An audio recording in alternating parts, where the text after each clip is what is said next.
الحمد لله نحمده ونستعينه ونستغفره ونؤمن به ونتوكل عليه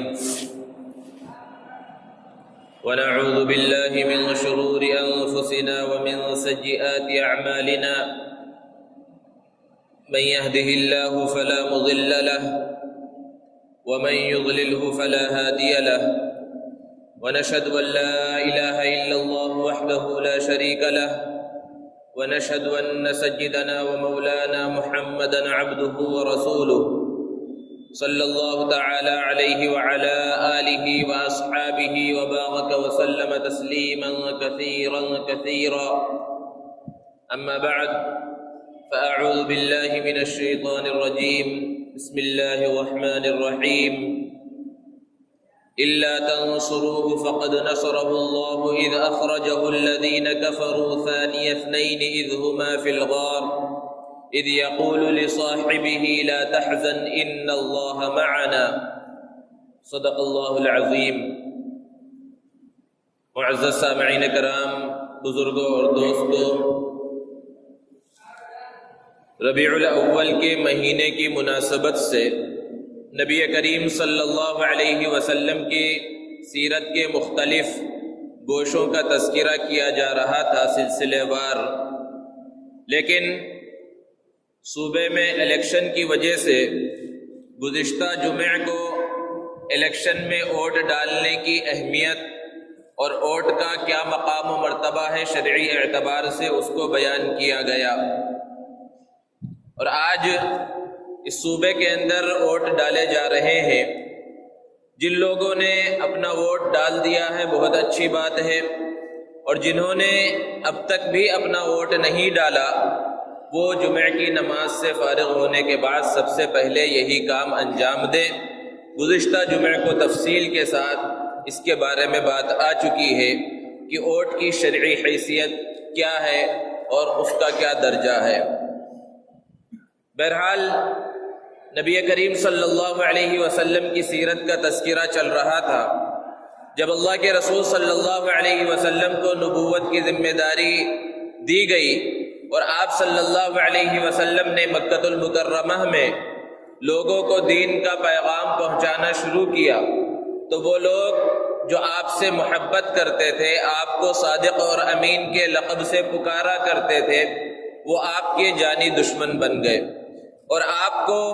اور آپ کے ماننے والوں کو طرح طرح سے ستانے لگے۔ 13 سال تک ظلم کی چکی اسی طرح پیسی جاتی رہی اور مسلمان اس ظلم کی چکی میں پستے رہے، لیکن اللہ کی طرف سے حکم نہیں تھا کہ ان سے بدلہ لیا جائے یا ان کے اوپر ہاتھ اٹھایا جائے۔ ہمیشہ حکم آتا رہا فاعفوا واصفحوا، کہ انہیں معاف کرو، انہیں درگزر کرو، اور صحابہ یہی کرتے رہے۔ اللہ کے رسول صلی اللہ علیہ وسلم نے دین کا پیغام حج کے موقع پر مینا کی وادیوں میں بھی پہنچایا، تو یثرب کے کچھ لوگ تھے جنہوں نے مینا کی گھاٹیوں میں اللہ کے رسول صلی اللہ علیہ وسلم کے پیغام کو قبول کیا۔ پہلے سال چند لوگ تھے، پھر اس کے بعد جب اگلا حج کا سال آیا تو اسی گھاٹی کے اندر ایمان قبول کرنے والوں کی ایک بڑی تعداد تھی، اور وہ لوگ جب اپنے علاقے یثرب گئے تو وہاں پر انہوں نے دین کا پیغام پہنچایا، اور انہی لوگوں نے نبی کریم صلی اللہ علیہ وسلم کو یثرب آنے کی جو وعد میں چل کر اللہ کے رسول صلی اللہ علیہ وسلم کے مدینہ پہنچنے پر وہ مدینہ بنا، وہاں پر انہوں نے آنے کی دعوت دی۔ نبی کریم صلی اللہ علیہ وسلم نے اس دعوت کو قبول بھی فرمایا، اور وہ لوگ جو ایمان قبول کر کے اس گھاٹی سے روانہ ہو رہے تھے ان کو دین سکھلانے کے واسطے، ایمان کی تعلیم، اسلام کی تعلیم کے واسطے حضرت مصعب ابن عمیر رضی اللہ تعالی عنہ جو قاری قرآن تھے ان کو روانہ کر دیا ان کے ساتھ۔ ابھی نبی صلی اللہ علیہ وسلم مدینہ نہیں پہنچے، اسلام پہلے پہنچ چکا ہے، قرآن پہلے پہنچ چکا ہے۔ حضرت مصعب ابن عمیر رضی اللہ تعالی عنہ مدینہ المنورہ میں قرآن مجید کی تلاوت کرتے اور لوگ جوق در جوق اسلام کے اندر داخل ہونے لگے۔ مدینے کے سردار تھے حضرت سعد بن معاذ رضی اللہ تعالی عنہ، انہیں جب پتہ چلا کہ کوئی شخص مکہ سے آیا ہے جو کچھ ایسا کلام سناتا ہے کہ لوگ اس کلام کے دیوانے ہو جاتے ہیں، تو وہ حضرت مصعب ابن عمیر کے پاس آئے اور انہوں نے کہا کہ کیوں تم لوگوں کے درمیان اختلاف ڈال رہے ہو، کیوں ایسی بات لوگوں سے کہتے ہو جس سے خاندانوں میں پھوٹ پڑ رہی ہے، لوگ دوسرے مذہب کو قبول کر رہے ہیں۔ حضرت مصعب ابن عمیر رضی اللہ عنہ نے کہا کہ پہلے میں جو کلام سناتا ہوں لوگوں کو وہ آپ بھی سن لیں، اس کے بعد آپ سردار ہیں، آپ فیصلہ کرنا، آپ کی جو مرضی ہو وہ کرنا۔ حضرت سعد ابن معاذ رضی اللہ تعالی عنہ کے سامنے جب حضرت مصعب ابن عمیر رضی اللہ عنہ نے قرآن مجید کو پڑھا تو حضرت سعد کے دل میں قرآن مجید بیٹھ گیا اور انہوں نے وہی ایمان قبول کر لیا، اور پھر اپنے قبیلے میں گئے اور لوگوں کو جمع کیا اور کہا کہ آج تک تم لوگ مجھے اپنا سردار اور امیر مانتے تھے، آج سے میں اس عمارت کو اور اس سرداری کو چھوڑ رہا ہوں۔ لوگوں نے پوچھا وجہ کیا ہے؟ تو انہوں نے بتلایا کہ امیر کا مذہب ایک ہو اور اس کے ماننے والوں کا مذہب دوسرا ہو، ایسا نہیں ہو سکتا۔ میں نے اسلام قبول کر لیا ہے اور تم نے اسلام قبول نہیں کیا، اس لیے میں اب تمہارا امیر نہیں رہ سکتا۔ لوگوں نے ایک زبان ہو کر کہا کہ جب ہمارے سردار نے دوسرا مذہب قبول کر لیا، اسلام کو قبول کر لیا، تو ہم بھی اپنے سردار کے تابع ہیں۔ آپ کے کہنے کی وجہ سے ہم سب بھی اسلام قبول کرتے اور پورا کا پورا قبیلہ اسلام کے دامن میں آ گیا۔ ذرا دیکھیے اسلام کی برکت، دیکھیے قرآن کی تاثیر، دیکھیے کہ صرف سن کر ابھی اللہ کے رسول صلی اللہ علیہ وسلم نہیں پہنچے، لیکن آپ کے انوارات اور برکات کا ظہور مدینہ المنورہ کے اندر ہو رہا ہے۔ آپ صلی اللہ علیہ وسلم نے صحابہ کو ہجرت کی اجازت دی،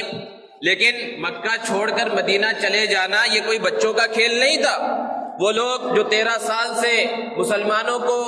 ستا رہے تھے، مسلمانوں پر ظلم کے پہاڑ توڑ رہے تھے، وہ اس بات کو کیسے قبول کر سکتے تھے کہ یہ لوگ آسانی سے اس علاقے کو چھوڑ کر چلے جائیں؟ لیکن جب حکم آیا تو صحابہ نے ہجرت کی، اور سب سے پہلے ہجرت کرنے والے صحابی حضرت ابو سلمہ رضی اللہ تعالی عنہ، جنہوں نے اپنی اہلیہ حضرت ام سلمہ اور اپنے دودھ پیتے بچے کے ساتھ ہجرت کا ارادہ کیا۔ مکہ والوں نے روک لیا اور ان سے کہا کہ اگر تم جانا چاہتے ہو تو اکیلے جاؤ، اپنی بیوی اور اپنے بچے کو لے کر نہیں جا سکتے۔ تو انہوں نے اس حال میں ہجرت کا سفر کیا کہ اپنے دودھ پیتے شیر خوار بچے کو اپنی اہلیہ کے ساتھ مکہ المکرمہ میں ہی چھوڑ دیا، اور یہ حضرت ام سلمہ رضی اللہ تعالی عنہا ام المؤمنین ہیں۔ حضرت ابو سلمہ کے انتقال کے بعد اللہ کے رسول صلی اللہ علیہ وسلم نے ان سے نکاح کیا۔ حضرت صہیب رومی رضی اللہ تعالیٰ عنہ جو روم سے تشریف لائے تھے، ایمان قبول کیا تھا، انہوں نے جب ہجرت کا ارادہ کیا تو لوگوں نے گھیر لیا اور کہنے لگے کہ صہیب، جب تم یہاں پر آئے تھے مکہ میں خالی ہاتھ تھے، اور یہاں پر تم نے جو ہے کاروبار کیا، تجارت کی، اور خوب اپنی جائیداد بنا لی، خوب پیسہ کما لیا، اور تم چاہتے ہو کہ یہ پوری جائیداد لے کر اور یہ پورا روپیہ پیسہ لے کر تم مکہ چھوڑ کر چلے جاؤ، ہرگز ہم تمہیں جانے نہیں دیں گے۔ تو حضرت صہیب نے کہا، اپنے سامان سے ترکش سے تیر نکالے اور کہا کہ میں تم سب میں سب سے اچھا تیر انداز ہوں، اس کو تم بھی اچھی طرح سے جانتے ہو، اگر میں نے مقابلہ کیا تو جب تک میرے سامان کے اندر ایک بھی تیر ہے تم میں سے کوئی بچے گا نہیں۔ لیکن میں تم سے ایک سودا کرنا چاہتا ہوں، تم چاہتے ہو کہ میں اپنی جائیداد چھوڑ دوں، روپیہ پیسہ چھوڑ دوں، تو تم جانتے ہو مکہ میں میری کتنی جائیداد ہے، کیا تم اس پر راضی ہو کہ میں اپنا سب کچھ تمہارے پاس چھوڑ دوں تو تم مجھے جانے دو گے؟ ان لوگوں نے کہا ہاں سب کچھ تم چھوڑ دو، اپنی جائیداد کہاں کہاں ہے تم وہ سب بتا دو تو ہم تمہیں مدینہ جانے دیں گے۔ انہوں نے سب کچھ چھوڑ دیا اور خالی ہاتھ مدینہ المنورہ کی جانب روانہ ہوئے۔ اللہ کے رسول صلی اللہ علیہ وسلم کو جب اس کی اطلاع ملی، آپ صلی اللہ علیہ وسلم نے ارشاد فرمایا، ربح صہیب، ربح صہیب، کہ صہیب نے تو بہت بڑے نفع کا سودا کیا ہے۔ حضرت عمر رضی اللہ تعالی عنہ نے جب ہجرت کا ارادہ کیا تو ان کی ہجرت کا انداز الگ ہے، جس طرح ان کا مزاج تھا اسی مزاج کے مطابق مسجد حرام میں آئے، 2 رکعت نماز ادا کی، اور کفار مکہ، مشرکین مکہ وہاں بیٹھے ہوئے تھے، ان سے خطاب کر کے کہا کہ میں ہجرت کر رہا ہوں، میں مدینہ المنورہ جا رہا ہوں، اگر کسی نے اپنی ماں کا دودھ پیا ہے اور کوئی اپنے بچوں کو یتیم کرانا چاہتا ہے، اپنی بیوی کو بیوہ کرانا چاہتا ہے، تو مجھ سے اس گھاٹی کے پیچھے آ کر ملے اور مجھ سے مقابلہ کرے۔ لیکن کسی کی ہمت نہیں ہوئی اور چند لوگوں کے ساتھ حضرت عمر رضی اللہ تعالی عنہ مکہ المکرمہ سے مدینہ المنورہ کی جانب روانہ ہوئے۔ ادھر اللہ کے رسول صلی اللہ علیہ وسلم مکہ میں ہی تشریف فرما ہے، ایک کے بعد ایک صحابہ روانہ ہو رہے ہیں۔ کفار مکہ نے میٹنگ بلائی کہ اگر اسی طرح چلتا رہا تو ایک دن وہ بھی آئے گا کہ محمد عربی صلی اللہ علیہ وسلم بھی یہاں سے چلے جائیں گے اور دوسرے علاقے میں جا کر یہ سب کے سب مضبوط ہو کر پھر ہمارے اوپر حملہ کریں گے، ان کو روکنے کی کوئی تدبیر کرنی چاہیے۔ بڑے بڑے کفار مکہ سب موجود تھے، الگ الگ رائے آئیں۔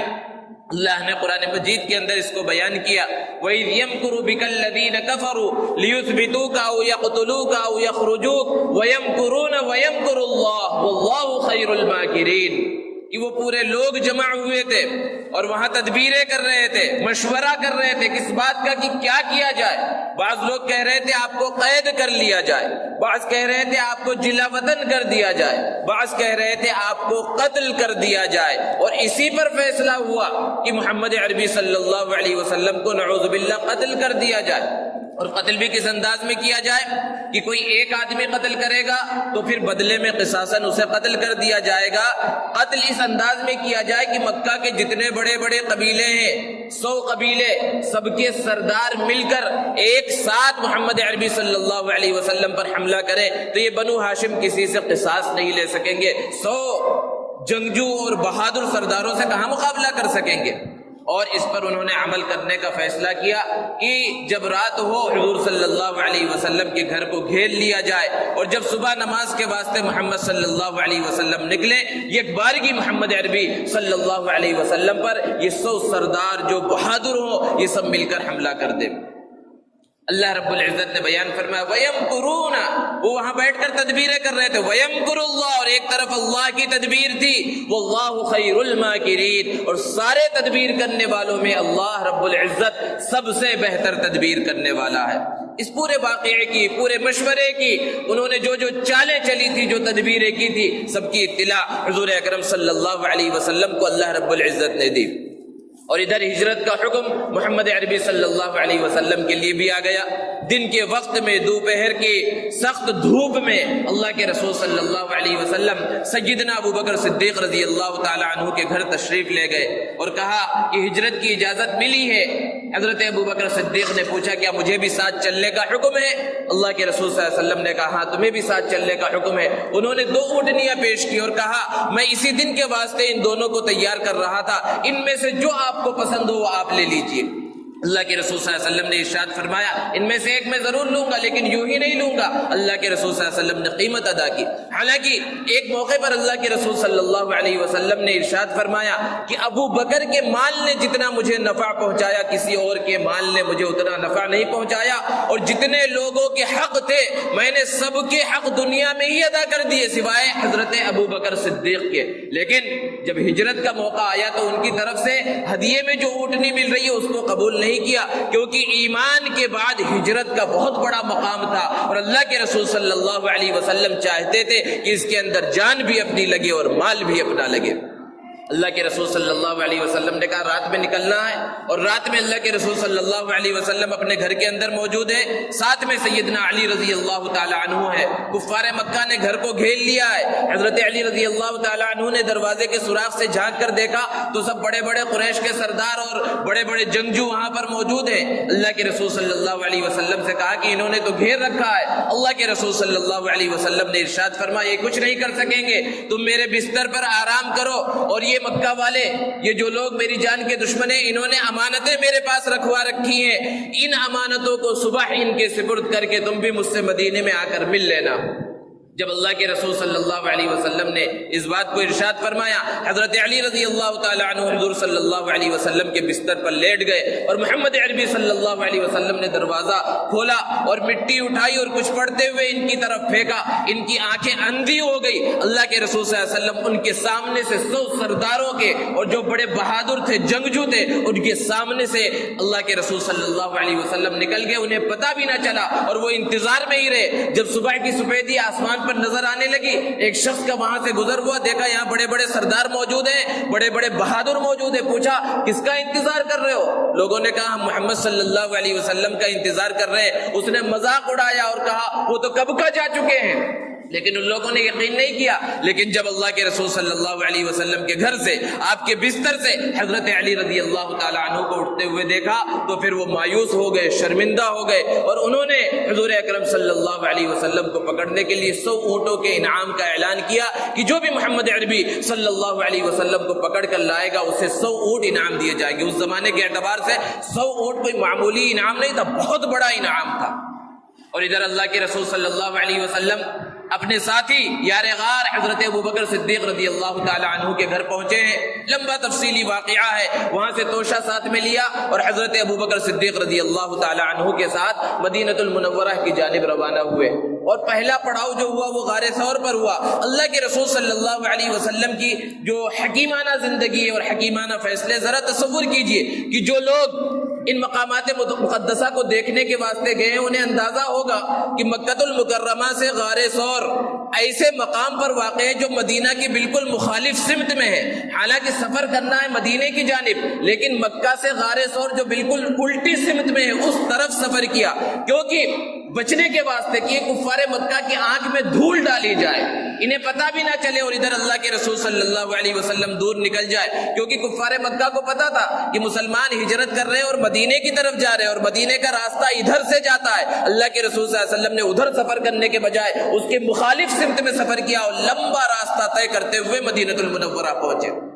اور یہ جو سفر ہوا بڑا عجیب و غریب سفر ہے. اسی لیے سیدنا عمر رضی اللہ تعالیٰ عنہ نے ایک مرتبہ ارشاد فرمایا کہ میرا دل چاہتا ہے کہ میری زندگی کی ساری نیکیاں حضرت ابوبکر کو دے دی جائے. اور حضرت ابوبکر رضی اللہ عنہ نے ہجرت کی رات اللہ کے رسول صلی اللہ علیہ وسلم کے ساتھ جو گزارا, اس کا جو مقام و مرتبہ اور جو اجر و ثواب انہیں ملا وہ مجھے مل جائے. اللہ کے رسول صلی اللہ علیہ وسلم کے ساتھ حضرت ابوبکر سفر کر رہے ہیں, کبھی آگے چلنے لگتے ہیں, کبھی پیچھے چلنے لگتے ہیں, کبھی آپ کے دائیں جانب چلنے لگتے ہیں, کبھی آپ کے بائیں جانب چلنے لگتے ہیں. حضور صلی اللہ علیہ وسلم نے پوچھا, اے ابوبکر تم یہ راستہ کیوں بدل رہے ہو, کبھی میرے آگے, کبھی میرے پیچھے, کبھی میرے دائیں, کبھی میرے بائیں چل رہے ہو؟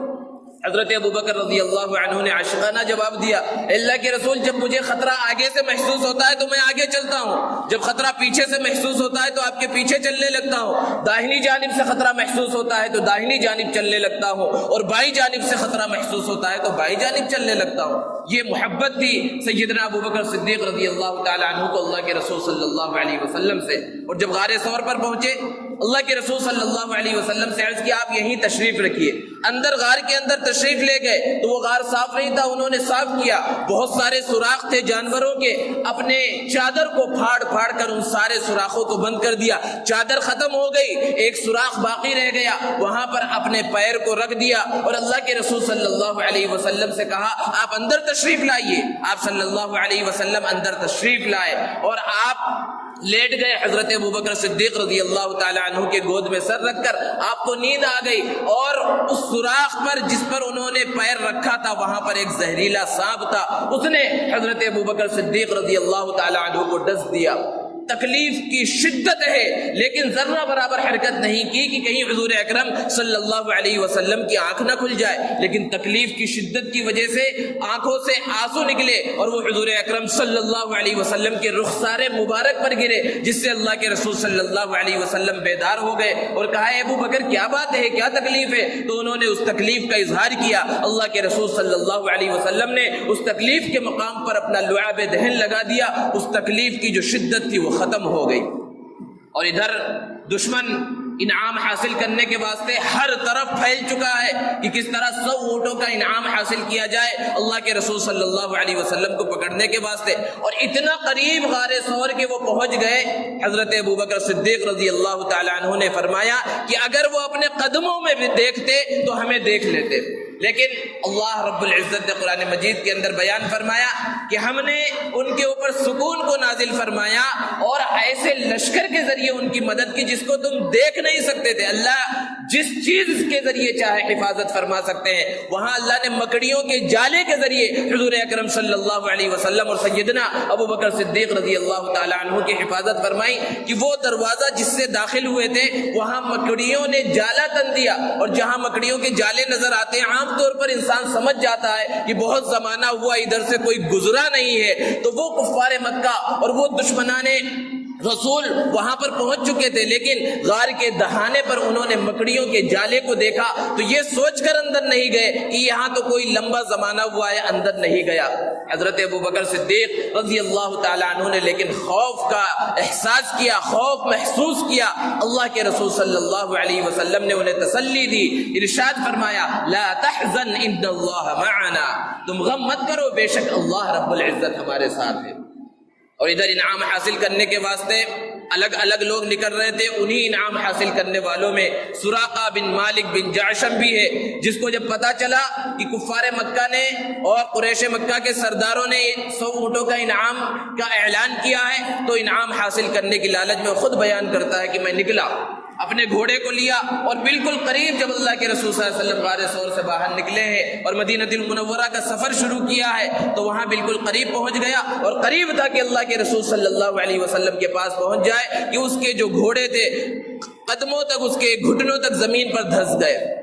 پھر اس نے جو ہے نکلنے کا ارادہ کیا، کوشش کی، پھر جب گھوڑے کے پاؤں باہر نکلے پھر اس نے پکڑنے کا ارادہ کیا، کئی مرتبہ اس طرح ہوا، پھر اسے یقین ہو گیا کہ یہ سچے رسول ہے اور اللہ کے رسول صلی اللہ علیہ وسلم سے عرض کیا کوئی امان نامہ لکھ کر دے دیجئے۔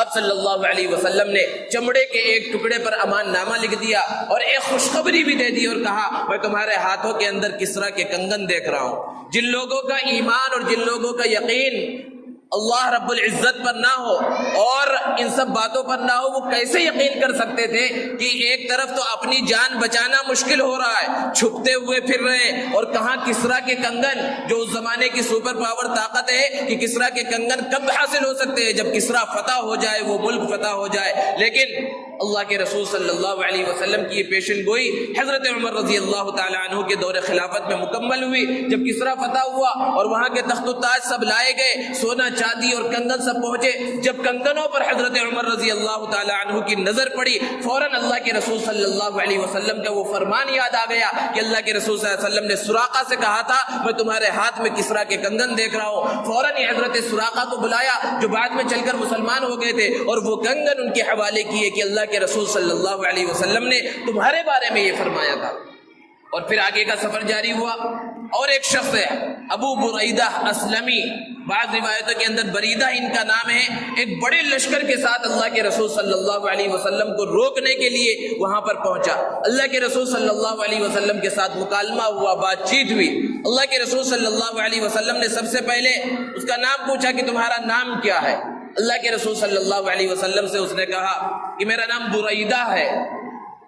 نیک فالی ایک چیز ہوتی ہے اور ایک ہوتی ہے بدفالی۔ اسلام کے اندر بدفالی یعنی برا فال لینے کی کسی بھی حال میں اجازت نہیں ہے۔ عام طور پر لوگ برا فال لے لیتے ہیں، بدفالی لیتے ہیں کہ بھئی کالی بلی سامنے سے چلی گئی، اب جو ہے ہمارا کام نہیں ہوگا، اور یہ ہو گیا وہ ہو گیا، فلاں کے چہرے کو دیکھ لیا اب ہمارا کام صحیح نہیں ہو سکتا۔ اسلام اس کی بالکل اجازت نہیں دیتا، لیکن نیک فال لینے کی اجازت ہے، اور اللہ کے رسول صلی اللہ علیہ وسلم نے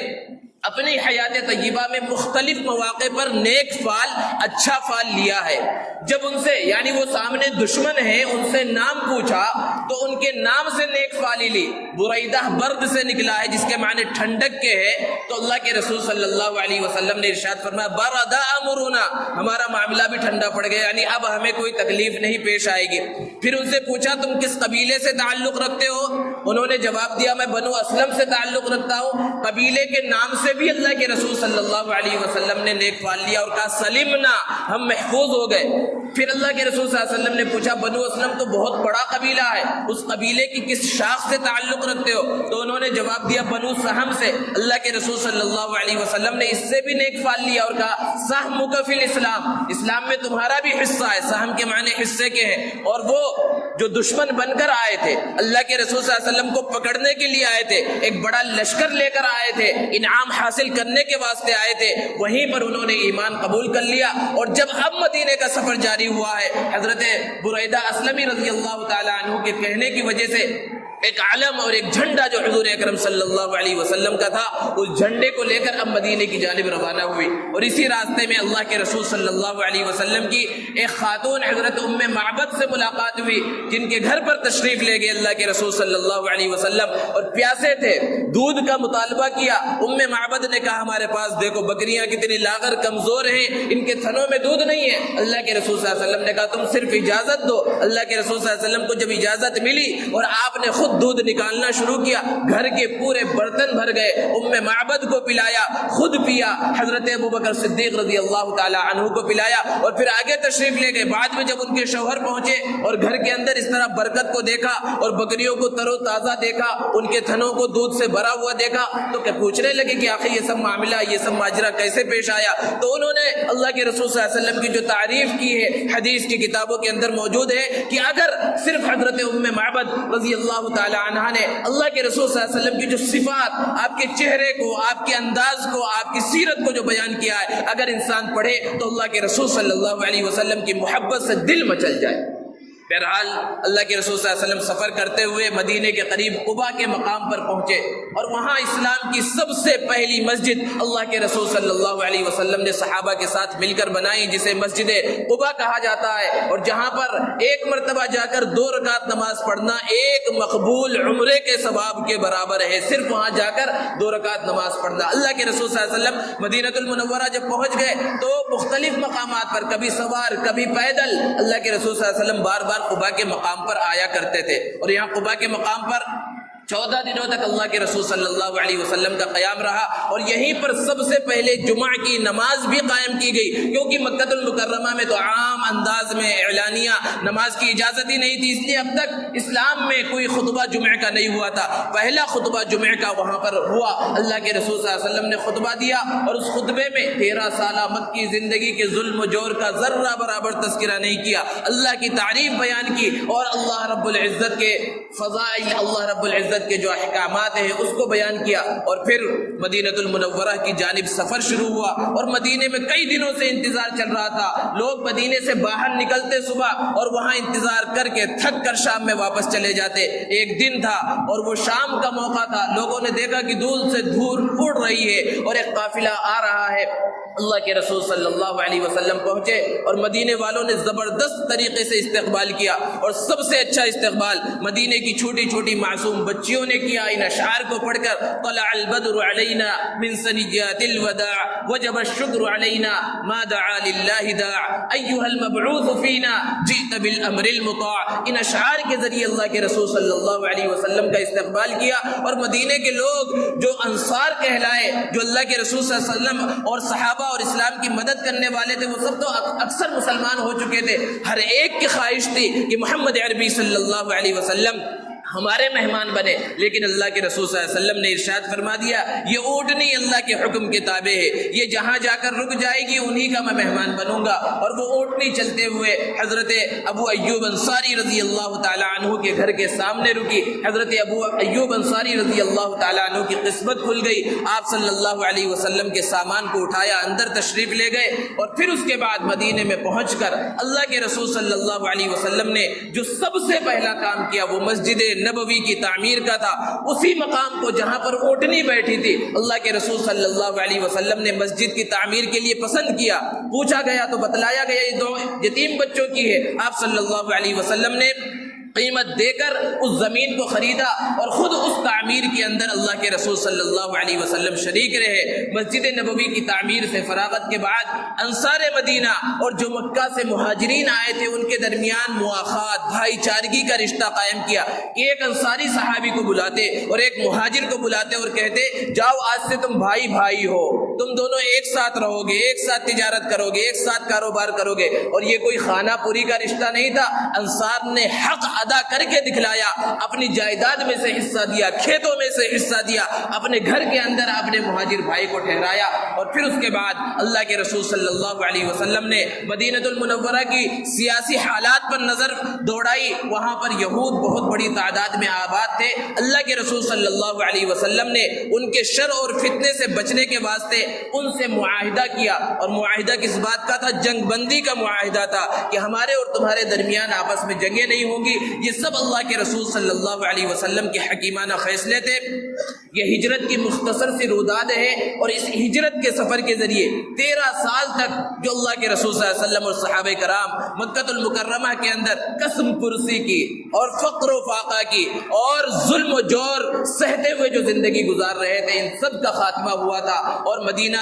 المنورہ پہنچ کر اب اسلام پھلنا اور پھیلنا شروع ہوا۔ اللہ کے رسول صلی اللہ علیہ وسلم نے مختلف ملکوں کے فرما رواؤں کے نام اللہ کے رسول صلی اللہ علیہ وسلم نے خطوط لکھے، اور ان خطوط کو صحابہ کرام کے ذریعے، قاصدوں کے ذریعے ان کے پاس پہنچایا، اور بہت سے تھے جو وفد کی شکل میں اللہ کے رسول صلی اللہ علیہ وسلم کے پاس آئے، اور پھر مدینہ المنورہ پہنچنے کے بعد اسلام کا پیغام پوری دنیا کے اندر پھیلنا شروع ہوا۔ صحابہ کرام نے اس پیغام کو پھیلایا، اور پھر اس کے بعد مکہ المکرمہ کے جو لوگ تھے ان کے اندر جو دشمنی تھی وہ دشمنی ختم نہیں ہوئی، اسی کی وجہ سے بہت ساری پھر غزوات پیش آئے۔ سب سے پہلا غزوہ بدر، پھر غزوہ احد، غزوہ احزاب، اور پھر اس کے بعد دوسرے قبیلوں اور دوسرے مذہب والوں سے جنہوں نے اللہ کے رسول صلی اللہ علیہ وسلم سے مقابلے کا ارادہ کیا، مدینے والوں سے مقابلے کا ارادہ کیا، اللہ کے رسول صلی اللہ علیہ وسلم نے ان سے جنگیں کی، ان سے غزوات کیے، اور پھر اس کے بعد سن 8 ہجری میں وہ مکہ المکرمہ جہاں سے حضور اکرم صلی اللہ علیہ وسلم کو نکالا گیا تھا، اللہ کے رسول صلی اللہ علیہ وسلم فاتحانہ انداز میں داخل ہوئے۔ دوستو، یہ سیرت کے بیان کرنے کا مقصد صرف واقعات کو بیان کر دینا نہیں ہے، اور یہ نہ سمجھا جائے کہ ہجرت کے بس یہ اتنے سے مختصر واقعات تھے جو 20-25 منٹ کے اندر آپ کے سامنے بیان کر دیے گئے۔ آپ سیرت کی کتابیں اٹھائیں تو اس کے اندر جلدوں پر جلدیں صرف ہجرت کے موقع پر اور ہجرت سے جو سبق ملتا ہے، جو عبرت ملتی ہے امت مسلمہ کو، وہ سب موجود ہے۔ یہاں بیان کرنے کا مقصد لوگوں کے دلوں کے اندر شوق پیدا کرنا ہے، کہ ہم شوق پیدا کریں کم سے کم اپنے دلوں کے اندر، کہ ہم اللہ کے رسول صلی اللہ علیہ وسلم کی سیرت کو صحیح انداز میں پڑھیں گے، سیرت کو سمجھیں گے، اللہ کے رسول صلی اللہ علیہ وسلم اور صحابہ نے جو قربانیاں دی ہیں ان قربانیوں کو سمجھنے کی کوشش کریں گے۔ اللہ رب العزت ہمیں عمل کی توفیق عطا فرمائے۔ وآخر دعوانا الحمدللہ رب العالمین۔